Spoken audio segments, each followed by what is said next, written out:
right, welcome back to the Game War Die podcast. I am your host, Ryan Moore, and it's a new year. It is the year 2020, and for this episode 20, I'm going to talk about the first thing that I watched this new year. Right after Christmas, just a few days after Christmas, my wife Elizabeth and I got super sick with the flu. And when I get sick, I get super sick. It's like ridiculously sick. And I was actually basically bedridden for like 3 days, and I didn't eat basically most of that time frame. I lost about 10 pounds, and I couldn't even think about watching or playing video games. I just wanted to die. So what we did, both of us were actually really sick. Elizabeth got sick a few days earlier than I did. And so she was kind of coming out of it as I was going into it. And we were both pretty sick, and we wanted to just like lay in bed and not do anything. We actually spent New Year's Eve and New Year's Day watching The Mandalorian show on Disney Plus, and I actually thought it was pretty good. I didn't hate it. I didn't love it. I just thought it was a good Star Wars, especially for Star Wars. I talked about Star Wars a lot lately in the last few episodes, and I haven't really gone down a deep rabbit hole of Star Wars in a very long time. But because of the new movie, because of The Mandalorian, because of Fallen Order, because of Elizabeth playing Knights of the Old Republic, we just got into this like repetition of watching Star Wars things. So after we watched The Mandalorian, we decided to, and she's been bugging me since we got married, basically, to marathon all the Star Wars movies. And I haven't seen the Star Wars movies in a long time. When I was a kid, I loved them, and I watched them all the time. I had the VHSs. I had the special edition when those came out in 97. I actually went to go see all of them in theaters when they re-released them. Once the prequels came out, I saw all of them on opening day, and I was just so into Star Wars for so long that I was like, now I don't care about Star Wars. I haven't watched any of the prequels since they came out in theaters because they're so bad. And so she's been bugging me over and over again all the time. Let's watch Star Wars. Let's watch Star Wars. And I was like, yeah, I'll watch Star Wars if we watch the original trilogy or the new stuff, but I want nothing to do with the prequel trilogy. And she said no. She's like, no, we got to watch it, and we got to watch it in quote unquote chronological order. So we debated back and forth, and I kept saying, the only way I'll watch the prequel trilogy at this point in my life is if I watch a fan edit of it, because the fan edit apparently is decent. They cut out pretty much all of the bad stuff and just leave the bad acting. So I kept pushing the fan edits, and she's like, no, I don't care about some crappy fan edit. I want to watch the original thing. I want to see them the way they were made. And I was just like, man, at this point in my life, I just don't want to watch them, and I don't think I need to watch them. But we were so sick, I was so sick, that I couldn't fight it. I just said, fine, whatever, I don't care. I just want to watch something while we're laying in bed being super sick so that I can get my mind off of being super sick. So we went through and watched every Star Wars movie made in sequential chronological order. And oh my gosh, it was a very, very long day and a half, basically. We watched all 3 of the original prequel trilogy, then the original trilogy, and then we watched the first 2 of this new trilogy that came out in 2015, I believe. So crazy, but we did it. And so I just kind of want to get some of my thoughts out there because no one will listen to me. But watching the prequel trilogy, starting off with Episode 1, Phantom Menace, was a nightmare. And we started it up And I immediately went, oh man, this looks so dated because everything is CGI. Everything is garbage CGI. Turn of the century, digital video, CGI, where nothing looks like they have weight or gravity applied to them. Everyone is doing a billion flips, which you don't see in any of the other movies. But for whatever reason, the Jedi, just 40 years earlier, have incredible flipping power where they can fly and float and do quadruple back axle flips and stuff like that. And it is ridiculous. So we started watching it, and immediately I went, oh, this sucks. But as we watched for, the 15, 20 minutes or whatever it was, I went, you know what? This isn't as bad as I thought, I guess, which is kind of a compliment. And we were both sick, but we needed some sort of food. And Elizabeth asked me, hey, can you go make me some soup or whatever? So I went and made some soup really quick, or I got some crackers. That's what it was. I got some crackers. I came back down, and she said to me, why does everyone hate this movie so much? It's not great so far, but it's not absolutely terrible. And I went, you know what? I'm kind of thinking the same thing. And immediately as those words came out of my mouth, Jar Jar shows up and starts talking, and we both at the same time went, oh, that's right. It is so bad. He is one of the most obnoxious, annoying characters in any movie I've ever seen. I haven't seen that movie. I saw it once, just a couple days after opening day. I didn't see it opening day, but I saw episode 1 just a couple days. I think it was the first weekend, opening weekend, and then my mom actually picked me up from school. I was in junior high, I was in junior high. I was in 8th grade going into high school, and my mom picked me up from school and said, we're going to go see Star Wars. And we went right after school. It was about 3:00 in the afternoon, and the theater was empty. It was awesome, but the movie was so terrible. And that's the only time I've ever seen that movie. And that was 20 years ago at this point. So watching that movie 20 years later and going, oh, this isn't just as bad as I thought. This is somehow even worse.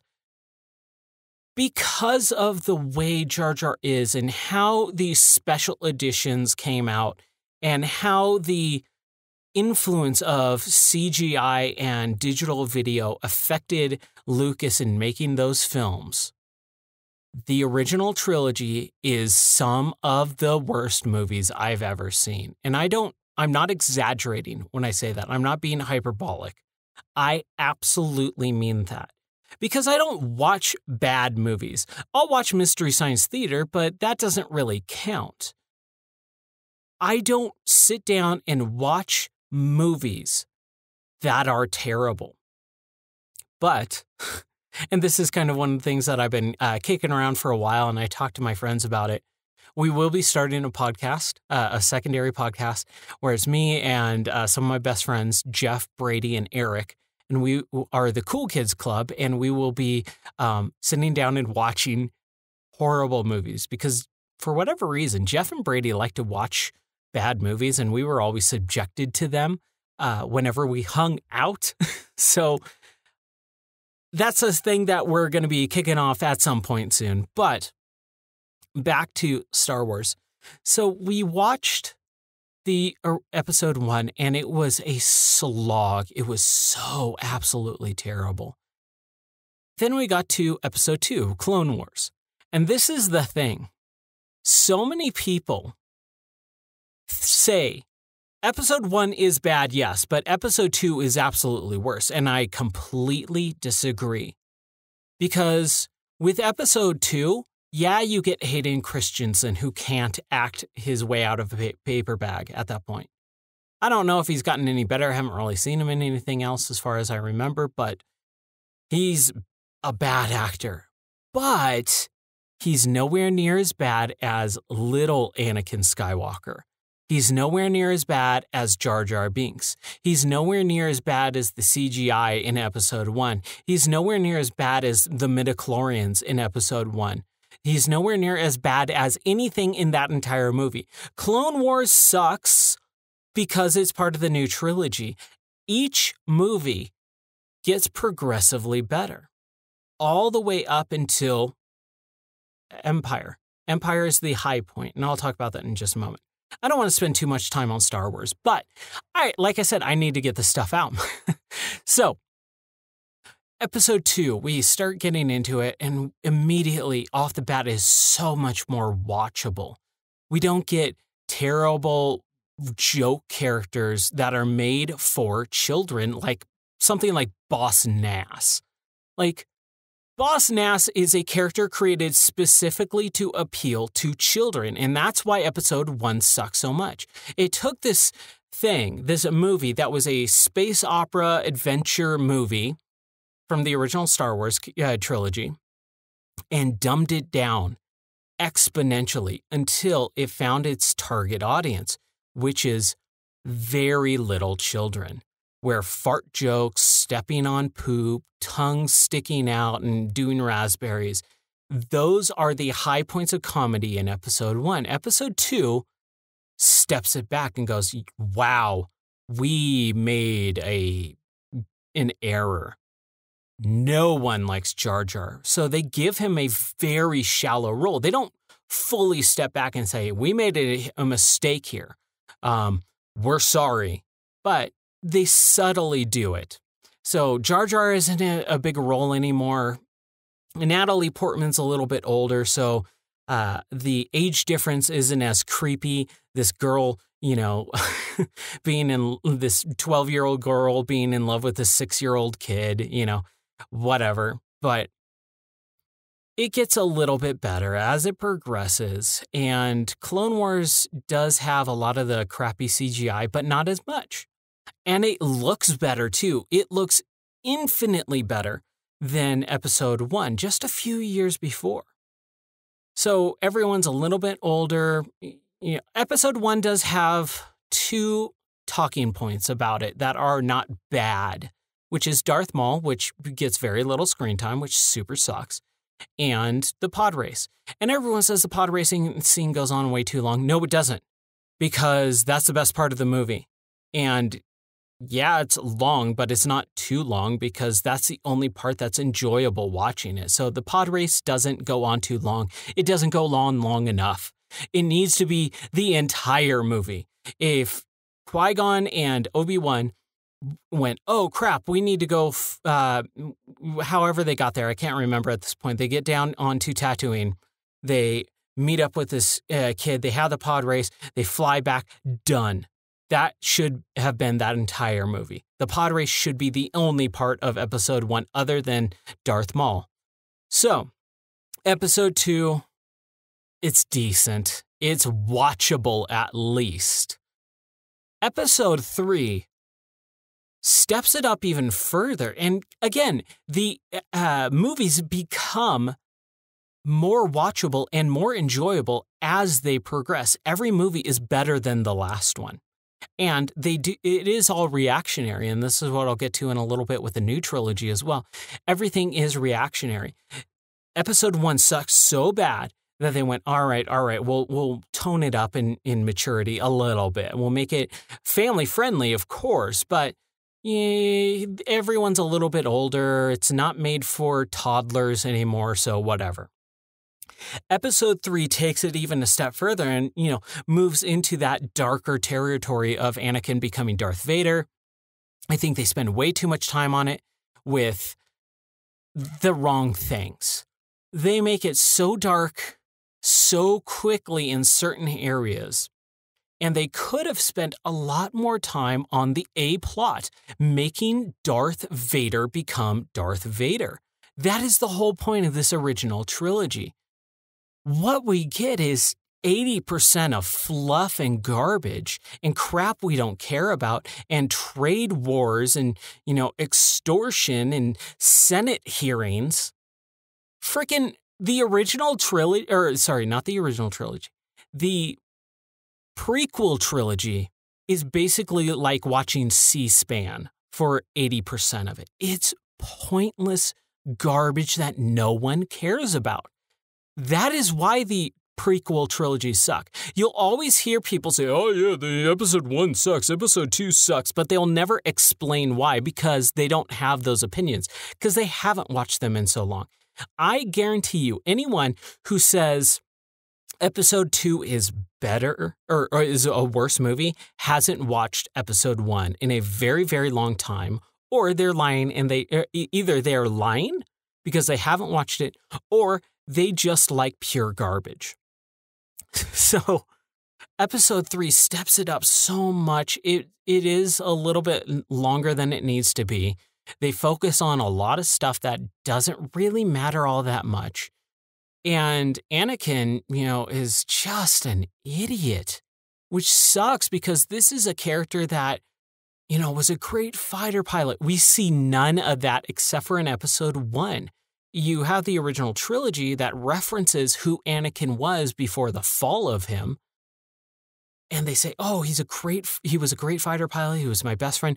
We see none of that. We don't see actual character development. We just see poorly acted out little spots here and there. And that's why the original or the prequel trilogy sucks, is because they don't focus on the things that they needed to. And then they go big and like, why did we have this whole, like the Order 66 stuff became very, very, very important in all the new crap, in The Mandalorian, in the new trilogy, in the Clone Wars movies and all the video games. All of that crap is important. That is important in all that crap. But in the full movie trilogy, the cinematic universe, if you want to call it, doesn't matter at all. They just shoehorned or retconned this thing in and made it a much bigger deal than it was. We didn't need to see all those battles. It was cool seeing all the Jedi get turned on and killed, but give us more of that. We got a minute and a half scene with like 5 or 6 Jedis we've never seen before, but somehow they were all important enough to show on screen for 3 seconds to get killed off screen. Like, this is the crap that Hollywood does, and this is why movies are bad, and this is why I don't see a lot of movies.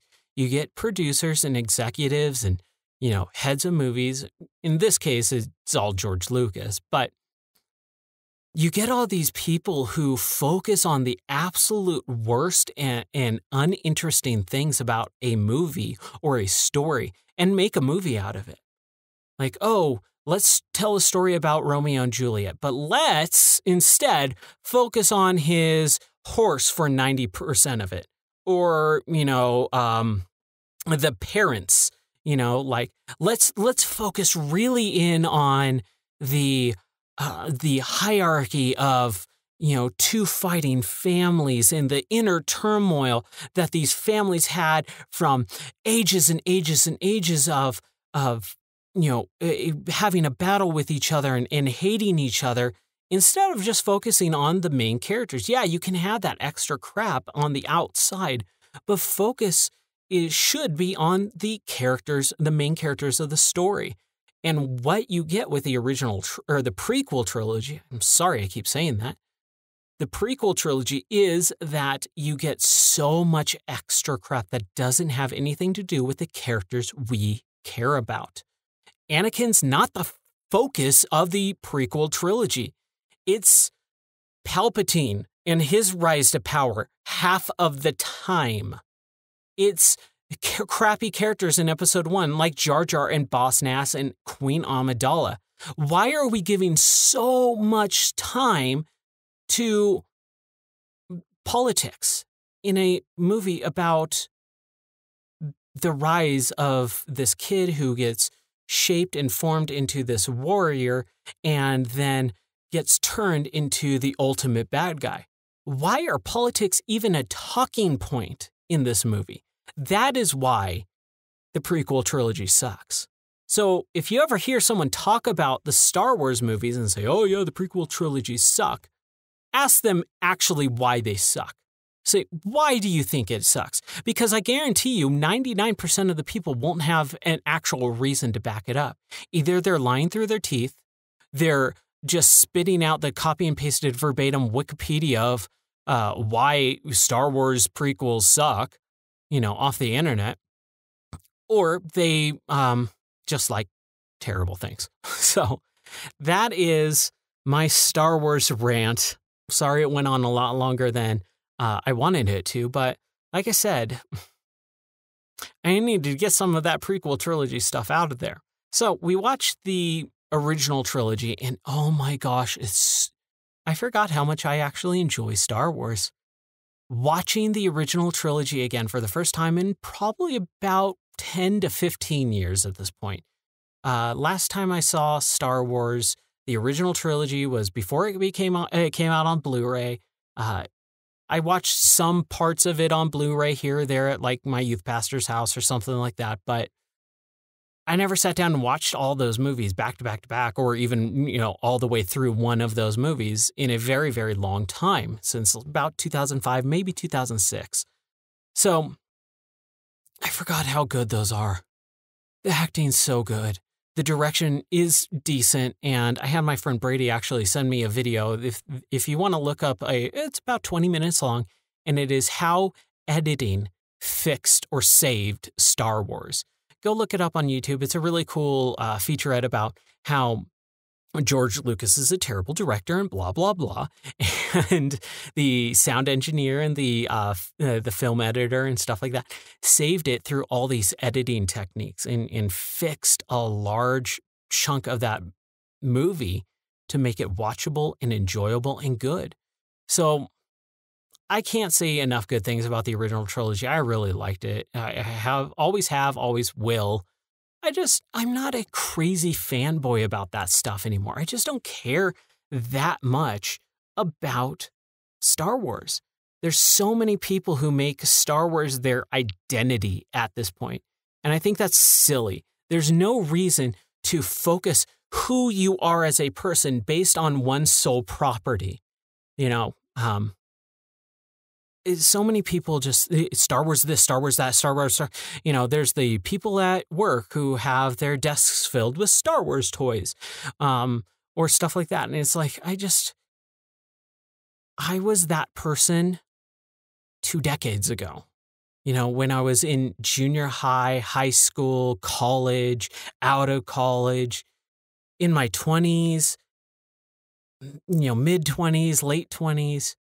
I had a video game store, all this stuff, and those were the things that I held on to. But once I got, serious into, trying to form a relationship, find a wife, all this stuff, when I got married, I just realized I had, and a major thing too is losing all of that stuff. Those physical things don't mean a whole lot to me anymore, because I lost it all in flood or water damage to my house, and I lost my entire collection, everything that I owned since I was a kid, all my toys, all my video games, all my collections of everything.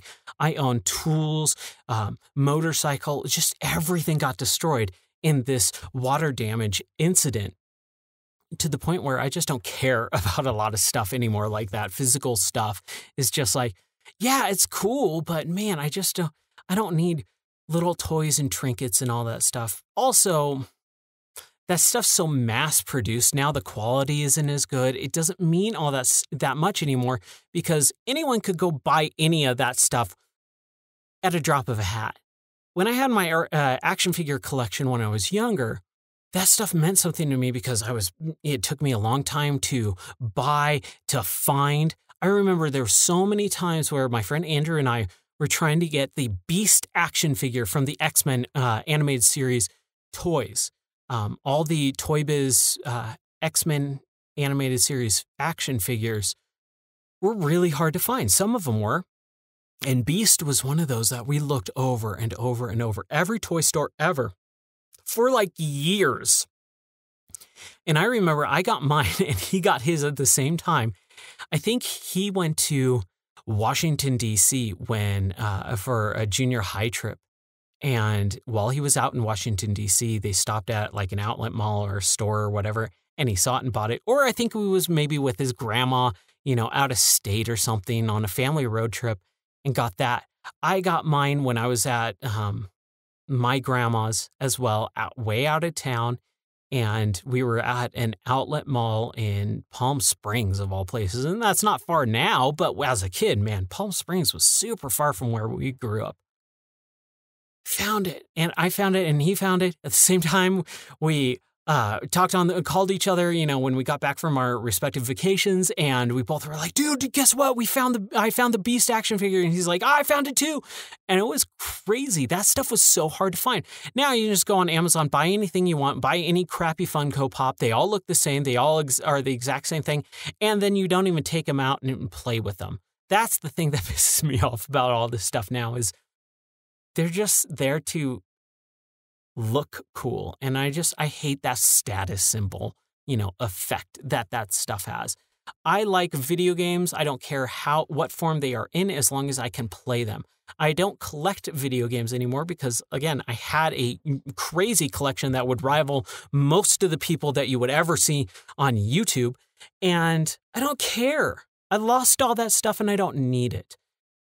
So I'm not sitting up here on my high horse saying, materialism, blah, blah, blah. I'm just saying that stuff doesn't mean anything anymore. So everyone making their identity about a certain property is it's ridiculous. Like, yeah, I like Star Wars. I like a lot of other movies too.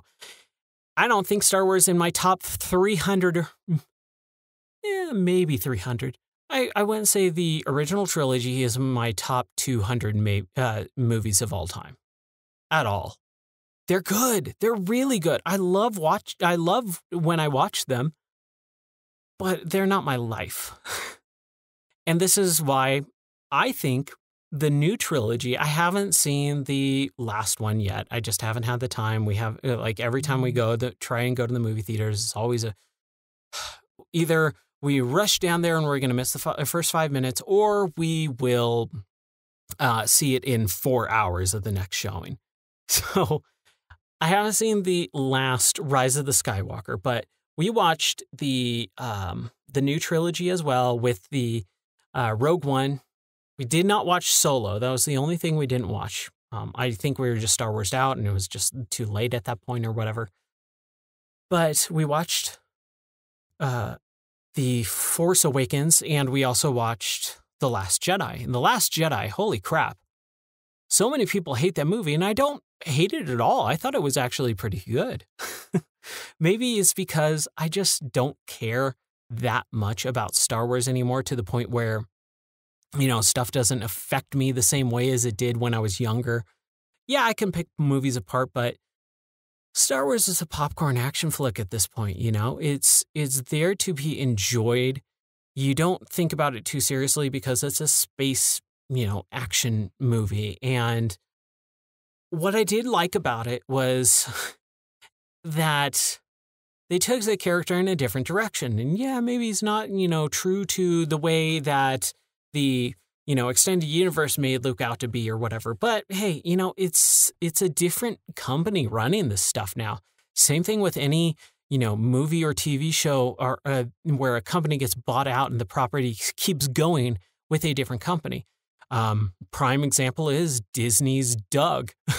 The Nickelodeon TV show Doug was awesome. I love that. I'll still watch episodes, but the Disney version, once Disney bought Doug, and they switched it over to Disney's Doug, seasons 5 and 6, or 6 and 7, I believe, maybe somewhere around there.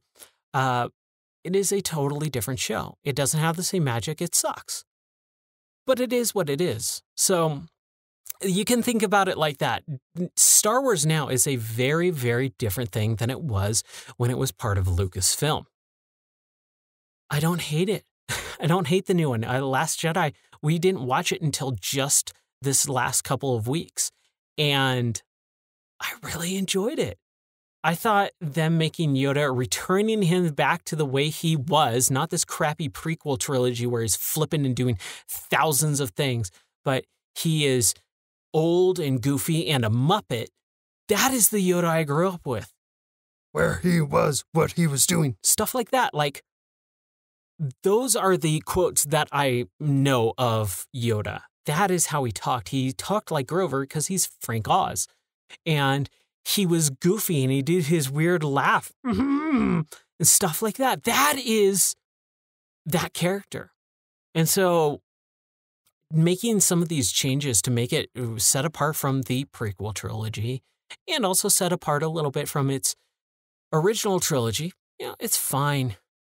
Is it weird that, Luke disappeared or whatever and became one with the Force? That's not really a thing. Yeah, sure, that's kind of sucks, but whatever, who cares? Obi-Wan disappeared. So what? And that was the original trilogy, and no one has a problem with that. So I think everyone just needs to chill out a little bit and go, you know what, Star Wars, who cares? The writers clearly don't, so why do you? Okay, so that is my Star Wars rant. I'm going to be taking just a quick break here so that I can put in a little bit of break music and recompose myself so that I can talk about actually what I've been doing for the last couple of weeks, because that was just like a day and a half of stuff. All right, so come back after the break and I will talk to you on the other end.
All right, welcome back.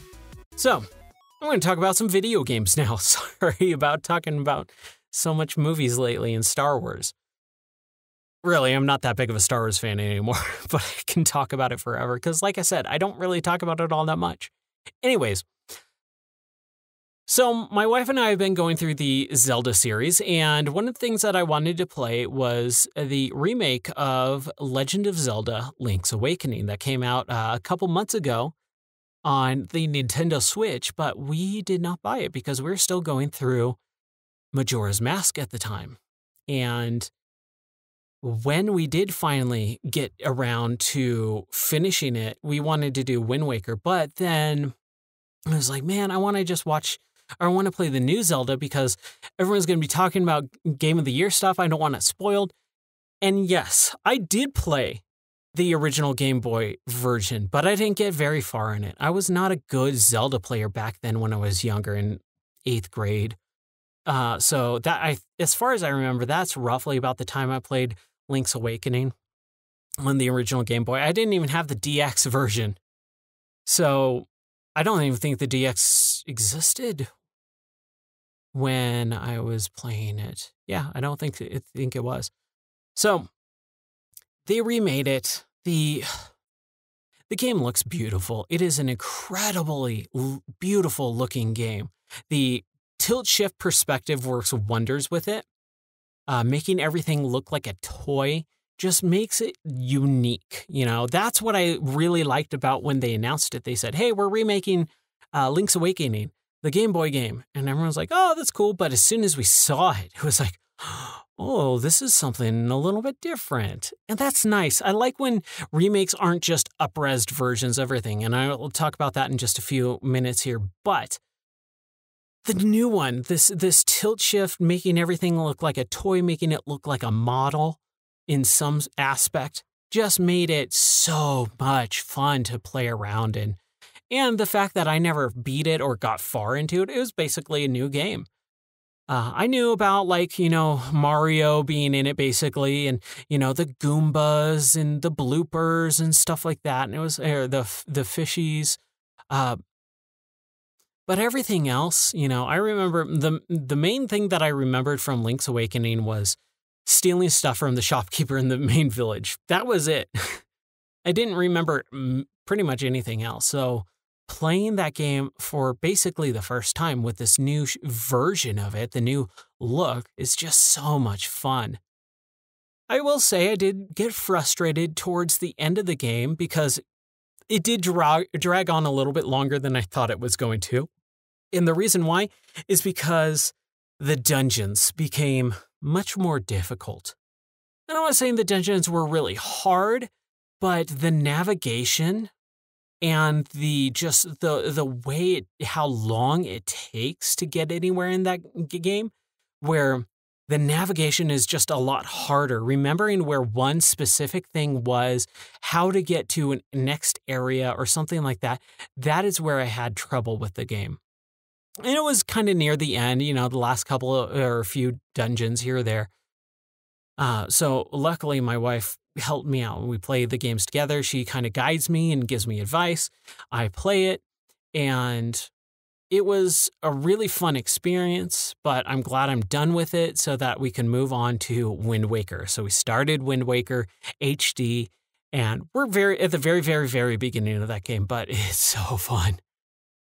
So that was one of the games that I played and finished right at the very beginning of this year. And then after that, I was like, man, I want to play something, but I don't know. And everything's getting delayed at this point. So there's not going to be really any new games that I want to play until May. Unless something gets surprise drop, which it probably will, or there might be something I pick up. But there's really not anything at the beginning of this year. For the first several months, nothing is dropping. Everything got delayed. The one thing that I was holding out hope for was Cyberpunk, and I don't even care about Cyberpunk, but it's Project CD Red, so I'm going to play it at some point. But that even got delayed, and it's like, crap, everything is getting delayed. So I'm going to go into my backlog.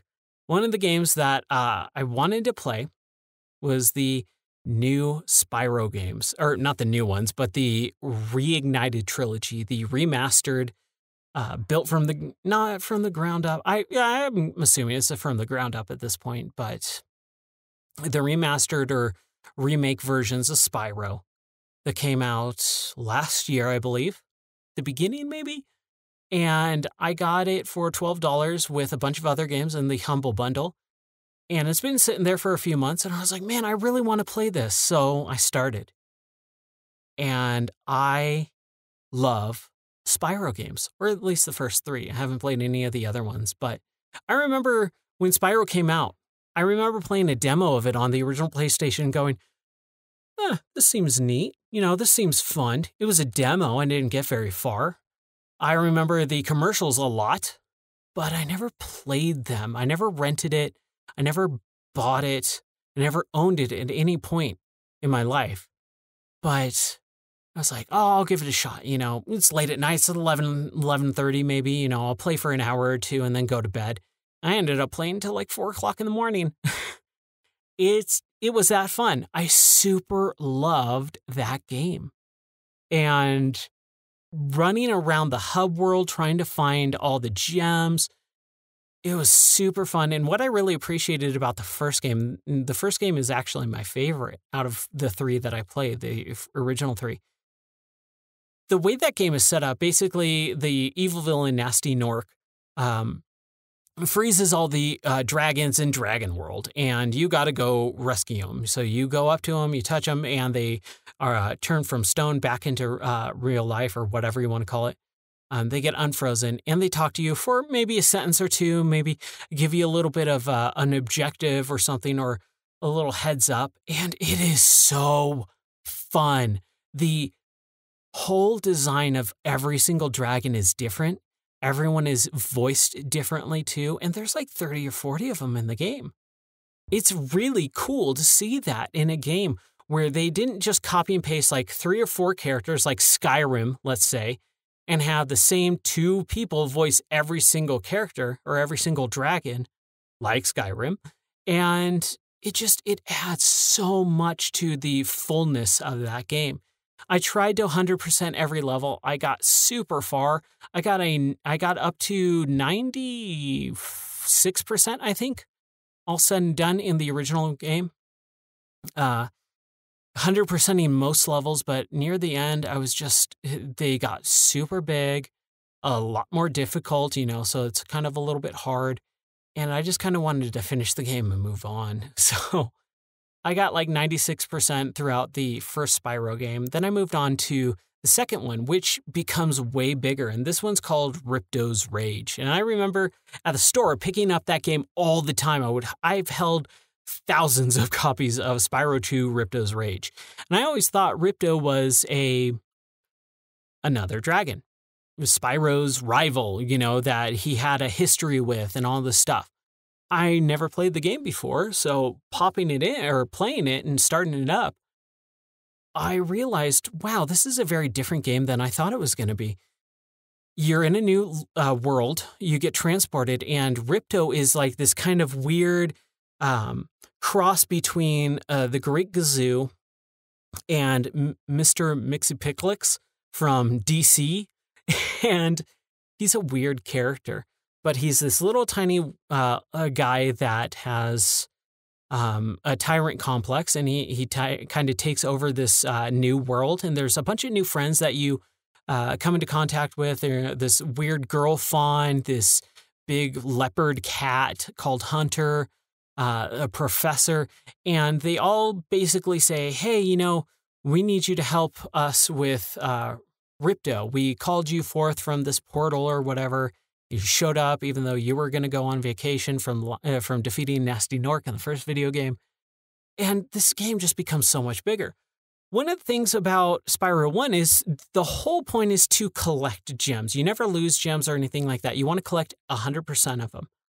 In the second game, gems are more of almost kind of like a currency. You want to collect all of them in the level, but you also spend your gems from a bear in the world called Moneybags, and he kind of presents himself as, a sleazy car salesman. He's there to help you out, but, you gotta pay up. I'm watching this bridge and I'll open up the bridge for you, but you gotta give me 50 gems. So it's really cool. It's a different mechanic, that I wasn't expecting. You get a few new moves here and there throughout the game, and it's great. It's a good game, but I didn't like it as much as the first one. And then I moved on to the third game, and this is where the game gets a little bit tedious.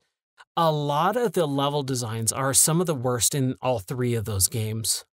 The hub designs too become just boring, very tiny, and then apparently, there's still stuff that you gotta find even though you spent like half an hour running around this very tiny space and you're missing like 60 gems. And you're like, how could they possibly fit 60 gems anywhere else in this level? I've searched the entire level. I've gone through it with a fine-tooth comb, and I'm still missing a bunch of stuff. So I got a little bit disappointed or frustrated when I would spend, several, like 20 minutes just running around the level, back and forth, up and down, and not finding anything and going, where the crap are all these extra things?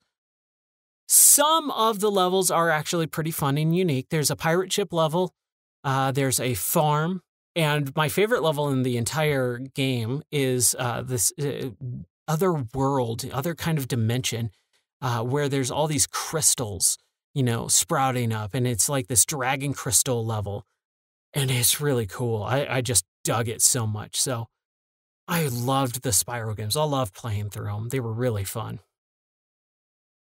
Now, since I finished those games a couple days ago, I started moving through the Crash Bandicoot games as well. And the Crash Bandicoot games are something that I played originally on the PlayStation. I never played the first one all the way through. I played it, first few levels or whatever, but I never got far in it. I didn't own Crash 1. I owned Crash 2 and 3, though. And I remember getting Crash 3 for Christmas, and it was a blast. So I've been playing Crash for the last couple of days. I finished Crash 1, and holy crap, that game is stupidly hard. Like, unfairly hard. Some of the physics, some of the jumping, the way Crash moves in that first game is very reminiscent, or what makes me get reminded of the way Mario moves in Sunshine.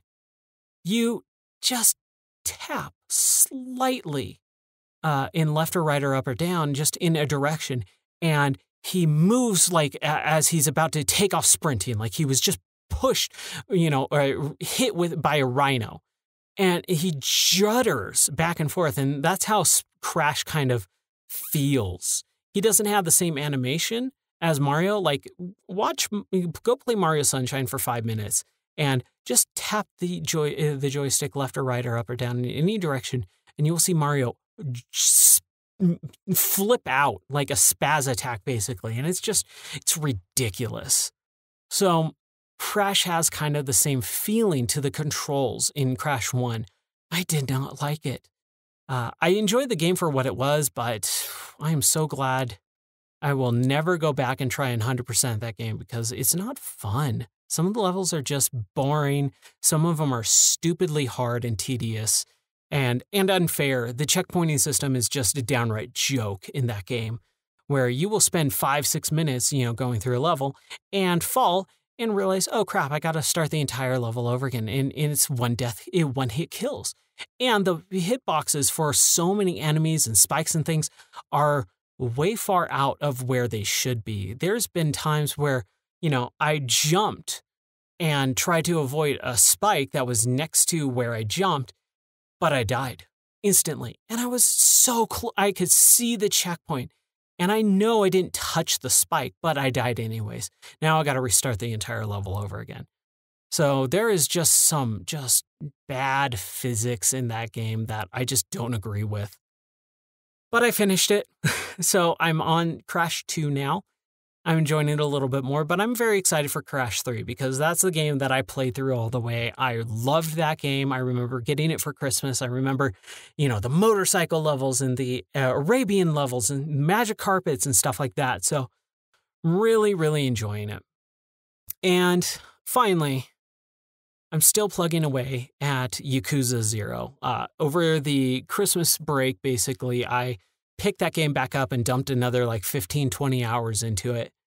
And I've been really enjoying it. And some of the gripes that I had for it when I originally played through about, 7 or 8 hours was that every time I would try and go do something, I watch a 15-minute cutscene and then, start walking and then another cutscene happens. Or the other thing is where I would be walking and get interrupted by, some goons or henchmen. And, the quote unquote open world is populated by these, bad guys that you got to fight, sporadically, kind of like random battles. You can avoid them.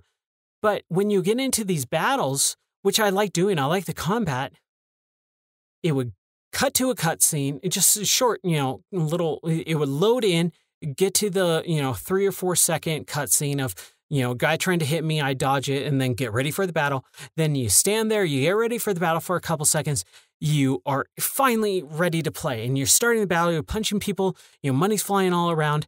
That goes on for about 15, 20 seconds. You beat everyone up because there's only 2 or 3 people at a time. And then it goes into slow-mo, it calculates your score and your money intake and all the stuff that you got from the battle, and then drops you back open in the open world and loads back in. Most of the fighting is less, or the fighting portions are less time than it takes to get into and out of the fight. So it just takes forever to do anything in that game. And then also the cutscenes. The cutscenes are so well acted, really interesting, but there's too many of them. It's the Kojima issue. They should have just made a movie. This should not be a video game at this point because holy crap, this is a movie. They care about the cutscenes. The gameplay is secondary to the story and the cutscenes of the game, which is a bummer because I'm super enjoying the gameplay, but they won't freaking let me play the game.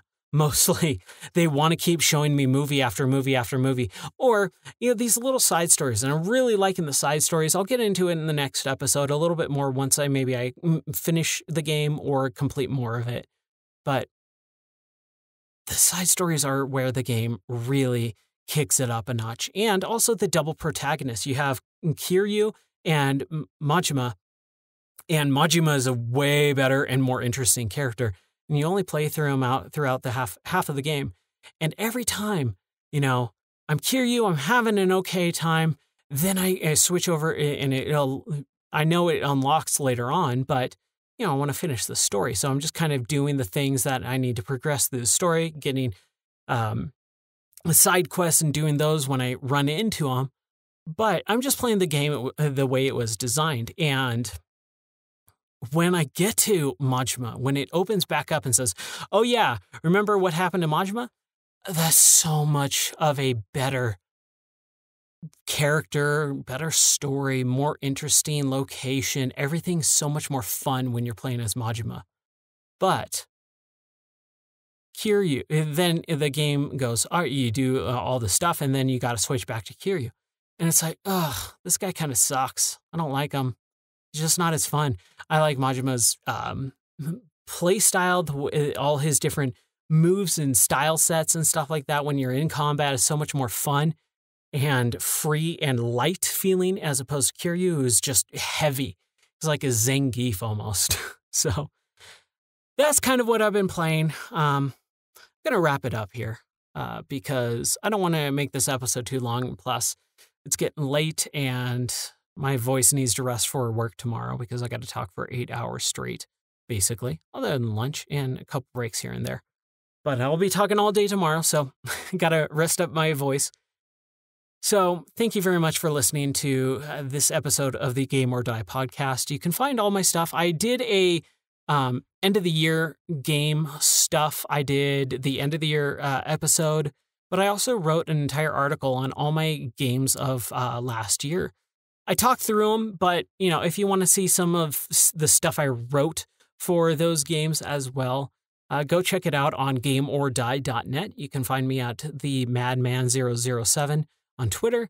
Write me, tell me how I'm doing. If you like the episodes or not, or whatever, I don't care. But I do this for fun. This isn't a job or anything. I'm not trying to make money. I like talking about video games and movies and TV shows. So that's what's been going on in my life for the last about 2.5 weeks or so. I hope everyone had a wonderful Christmas because Christmas is the best time of the year. It's still snowing, which is great. It'll be winter for a little bit longer here where I live, but Christmas is over and that's always kind of a bummer for me because we just put the Christmas tree away today and kind of sad, but it opens up our house a lot more and we can do some more fun stuff. And I'm taking on some IT projects at home too, rebuilding networks and things like that. So I got a lot on my plate, but I'm having fun doing it, just like with video games. I hope you guys are having fun too. Thank you very much for listening, and I will catch you next time.